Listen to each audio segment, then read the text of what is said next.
We're still pioneers. We've barely begun. Our greatest accomplishments cannot be behind us, because our destiny lies above us.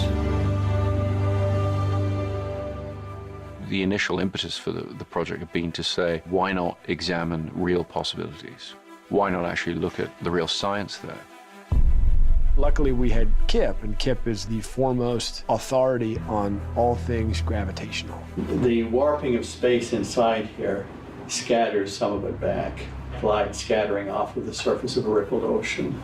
Neither wormholes nor black holes have been depicted in any Hollywood movie in the way that they actually would appear. This is the first time that the depiction began with Einstein's general relativity equations. The visual effects department under Paul Franklin and everybody at Double Negative took Kip's mathematical data and they created real visual representations of what a black hole is meant to look like. The collaboration has produced visualization of things which nobody had ever managed to do before. We potentially may have discovered a couple of new things that were lurking there inside the mathematics, inside the physics. I worked out the equations that would enable him to do the gravitational lensing. And so you have light that comes from a star behind a black hole. It may come in, go around the black hole several times, and then come to the camera. And so you wind up with several different images of the star. The black hole warps the space so much, it just looks like you're looking at a strange sort of funnel in the sky with this intensely black circle at the middle of it. But the gravity of the black hole draws in all the matter from the surrounding universe. And this spins out into a giant disk around the central sphere. And as it whirls in towards the center, the gas gets hotter and hotter. And this thing, the accretion disk around it, shines brilliantly.